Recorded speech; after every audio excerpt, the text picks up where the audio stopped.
হয়, চিৰাং জিলাৰ কাজলগাঁৱত এগৰাকী জনজাতি নাবালিকা ছাত্ৰীক নাছিৰুল শ্বেখ নামৰ এগৰাকী দুৰ্বৃত্তৰ নেতৃত্বত এটা দলবদ্ধ ধৰ্ষণৰ ঘটনা পোহৰলৈ অহাৰ পিছত যোৱা 16 আগষ্টৰ পৰা চিৰাং জিলাত ইতিমধ্যে তীব্ৰ প্ৰতিক্ৰিয়াৰ সৃষ্টি হৈছে। বিশেষকৈ বিভিন্ন দল সংগঠনৰ মাজত এই ঘটনাৰ সৈতে জড়িত যিসকল দোষী দুৰ্বৃত্ত আছে তেওঁলোকক কঠোৰ শাস্তি দাবী কৰা হৈছে। সেই সময়ছোৱাতে দেখিবলৈ কালিৰ দিনটোত অসম আৰক্ষীয়ে যিগৰাকী মূল দুৰ্বৃত্ত নাছিৰুল শ্বেখ, এই নাছিৰুল শ্বেখক ইতিমধ্যে এনকাউণ্টাৰ কৰি তেখেতক গুলীবিদ্ধ অৱস্থাত এতিয়া চিকিৎসাধীন অৱস্থাত পৰি আছে। তাৰ মাজতে দেখিবলৈ পোৱা গৈছে আজি চিৰাং জিলা সদৰ কাজলগাঁৱত সদৌ অসম ট্ৰাইবেল সংঘৰ চিৰাং জিলা সমিতিৰ আহ্বানত বিভিন্ন জাতীয় দল সংগঠনৰ সহযোগত এক বিশাল 3 ঘণ্টীয়া ধৰ্ণা কাৰ্যসূচী ৰূপায়ণ কৰি থকা হৈছে।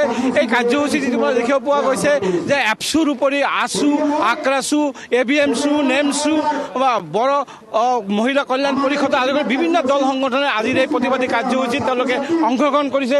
আৰু এই প্ৰতিবাদী কাৰ্যসূচীত ইতিমধ্যে আহি উপস্থিত হৈছে অসম বড়ো সাহিত্য সভাৰ সাধাৰণ সম্পাদক। মই তেখেতৰ পৰা জানিবলৈ চেষ্টা কৰিছোঁ, কি ক'ব এই ঘটনাটো?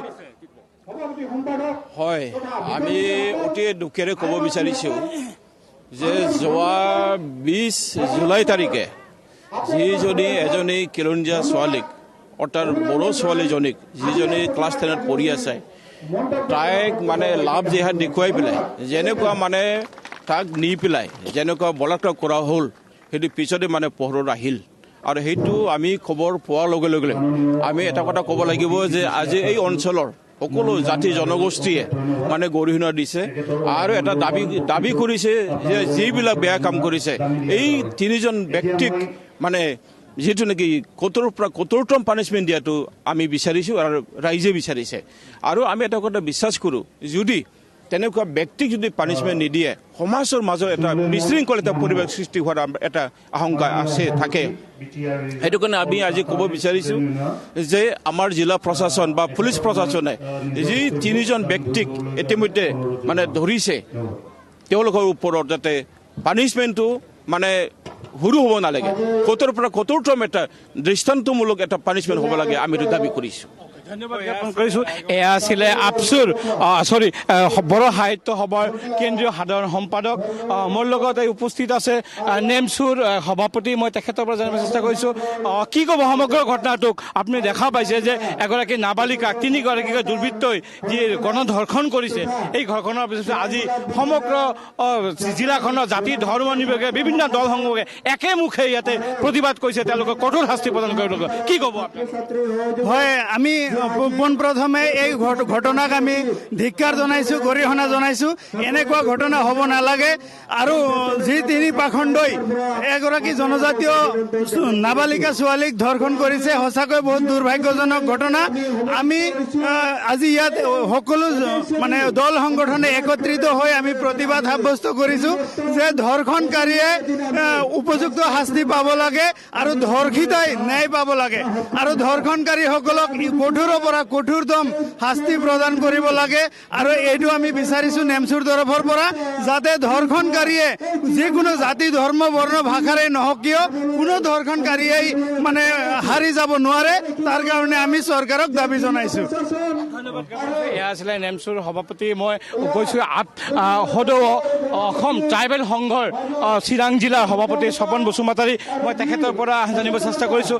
স্বপন ডাঙৰীয়া, কি ক'ব যে আপোনালোকৰ যি আহ্বানত এই যি নাৰকীয় ঘটনা হৈছে, দলবদ্ধ ধৰ্ষণৰ ঘটনাৰ সমূহ জাতি ধৰ্ম নিৰ্বিশেষে দল সংগঠনে আজি আহি এটা মঞ্চতে দাবী কৰিছে, কি ক'ব? কি আপোনালোকে কি ধৰণৰ এতিয়ালৈকে কালি এনকাউণ্টাৰ হ'ল, এতিয়া কি দাবী বিচাৰিছে?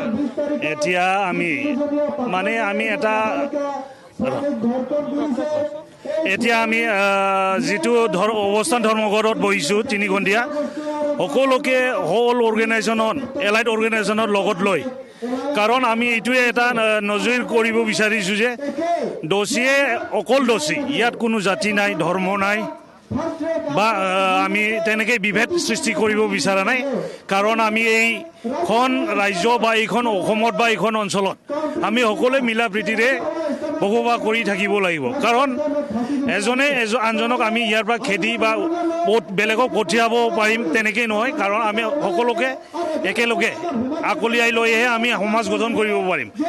গতিকে আমি এইটোৱে এটা নজিৰ বা এক্সাম্পল ছেট কৰিব বিচাৰিছোঁ যে যিকেইটা তিনিজন পাখণ্ডী আছিল যিটো মাইনৰ গাৰ্লৰ ৰেপ কৰা সেই কেছটো যাতে আমি চিৰাং জিলা ডি চি মহাশয়ৰ থ্ৰুৱেদি চিফ মিনিষ্টাৰক বা DIG আছামক আমি এইটোৱে দাবী জনাব বিচাৰোঁ যে অতি সোনকালে অতি শীঘ্ৰে ফাষ্ট ট্ৰেক আদালতৰ থ্ৰুৱেদি প্লাছ লগতে আমাৰ এট্ৰচিটিজ এক্ট 1989 অথবা পক্সো আইনৰ দ্বাৰা অতি সোনকালে বা অতি শীঘ্ৰে ফাঁচি দিয়াটো আমি বিচাৰোঁ আৰু এটা এক্সাম্পল ছেট হোৱাটো আমি বিচাৰোঁ। ধন্যবাদ। জ্ঞাপন কৰিছোঁ এয়া আছিলে